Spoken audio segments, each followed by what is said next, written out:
All right. We're going to go ahead and keep it moving into the main segment of the day. And we've got a good one here today. And it's a question that we've got a couple of times in our live chats. And so we're going to go ahead and address it here today. So when you have relationships, ideally you want to be with someone where you guys are both working towards the same thing, which is a long-term relationship leading to, a possible marriage. And that's great and that's fine.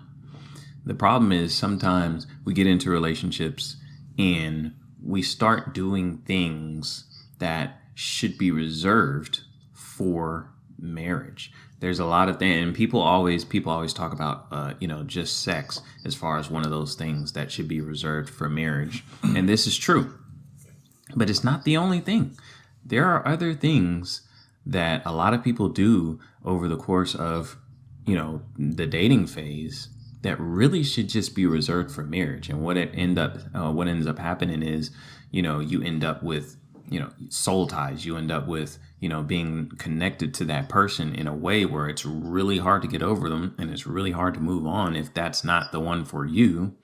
And it's because you guys were engaging in activities and things that really should just be reserved for marriage. So that's what we're going to talk about today. We're going to talk about some 5 things that you should save for marriage. 5 benefits that should not be given to a girlfriend or boyfriend. All right. So the first one and the most obvious is physical intimacy. And it's not just physical intimacy, but also living together, shacking up, a lot of people refer it to as. That is a benefit that should be reserved for marriage. Obviously, the Bible has a lot to say about, having intimate relations with a person before you get married. And there's a number of reasons why. And we've talked about it in other episodes of the Good Guys podcast. You can definitely check those out. We're not going to deep dive into it here, but it's a very spiritual act. It is a very spiritual act that God designed between a married man and woman in the sanctity of the wedding bed, which is undefiled. So you definitely don't want to engage in that because it creates soul ties. It creates unnecessary attachments. It confuses our spirit. It confuses our mind, and it can really distort your ability to accurately gauge if that is a compatible person for you. You can be having, seeing all kinds of red flags, but if you guys are, sleeping together, then you can end up overlooking those red flags because you enjoy that act. So that is something that you want to avoid. It clouds your judgment. Living together, that's something that should be reserved for marriage. That's what married couples do. If you are living together prior to getting married, number one, you're probably definitely going to be engaging in physical acts that you just shouldn't really be engaging in. But it also just, it's too early. Like, it's just too early to be connected to a person in that way. When you live with a person, you're involved in every aspect of their life. Like, you guys are, your daily lives are intertwined. You're spending a lot of time together. And it's just not a good situation. I mean, if you're not married to that person, it ends up that's not the one, then now you got to move out. Now you got to get your stuff. Now you got to get them the key. Like, there's just a lot of logistical things that, it's not beneficial to, shack up. So that's the number one point. Definitely the most obvious. Physical intimacy and shacking up are benefits that should be reserved for a married relationship. Yeah, you have to understand the purpose of a benefit. And when you look at a job, man, there's just certain things you do not get until you meet the requirements. And a lot of people don't even know what's required of them from God. And they don't even know their worth. When you don't know your worth, you open up your value to anyone.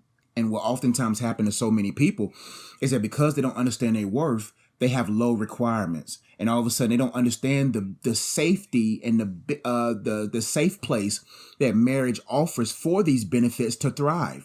Because most people don't understand when it comes to physical intimacy that when you get involved with a person, like BD says, your whole essence is confused. Your body now begins to mold itself to the package, and then it starts confusing because now emotionally, your body is registering mentally, physically, and emotionally that this person is our sole provider of intimacy.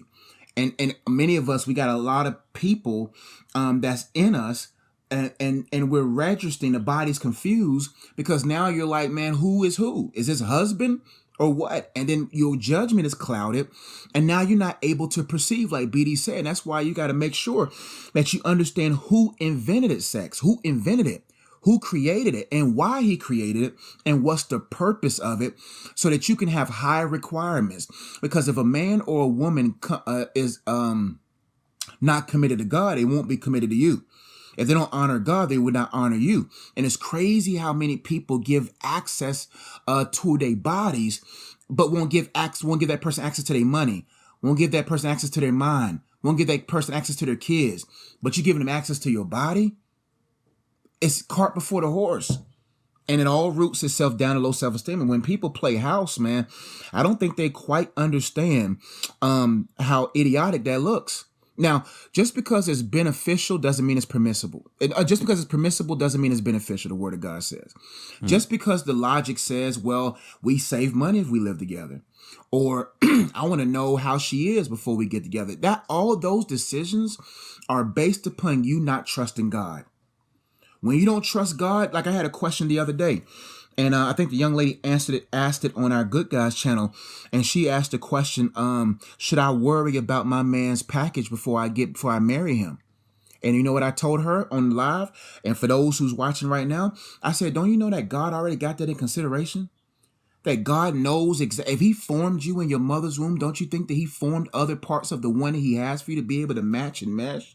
Don't you think that he has pleasure in mind? He was the one that invented it, so you don't have to test drive it. You know, one thing that's different about a test drive and a custom-made vehicle, I don't got to test drive something that's custom-made for me. You test drive to see if it's a good ride. But if it's custom-made for you, know it's going to ride good. You see what I'm saying? And so we got to understand that you don't have to test drive to see if it's right for you.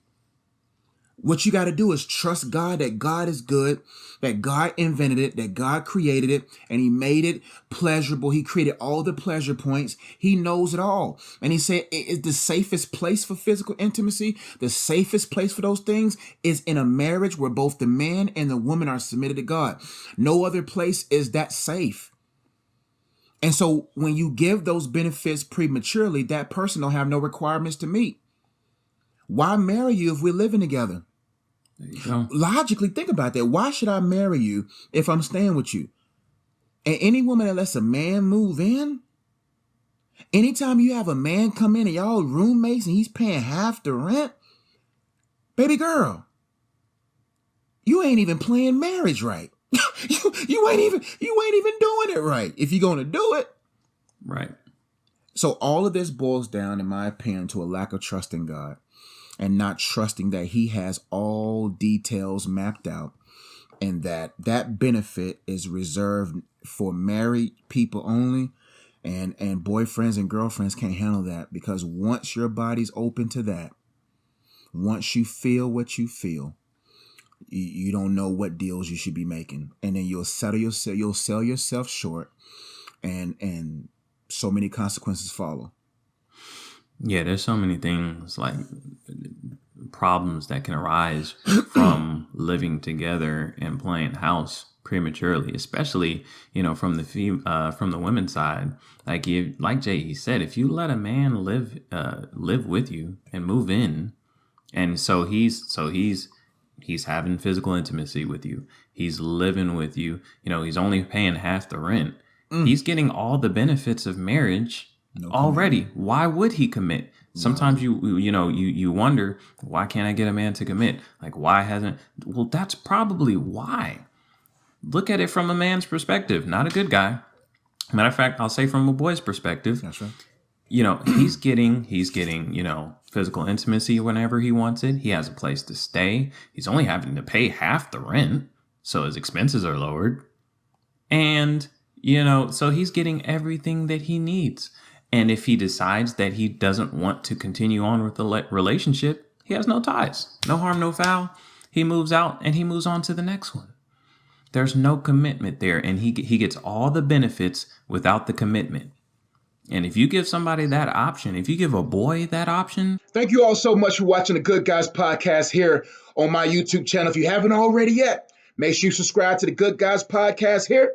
If you want to enjoy the rest of the content of this podcast, click this video over here. Make sure you hit the bell. Make sure you subscribe, leave a comment, a thumbs up. If you're watching this on Facebook, head over to YouTube right now. Type in the Good Guys Podcast. We'll love to see you over there.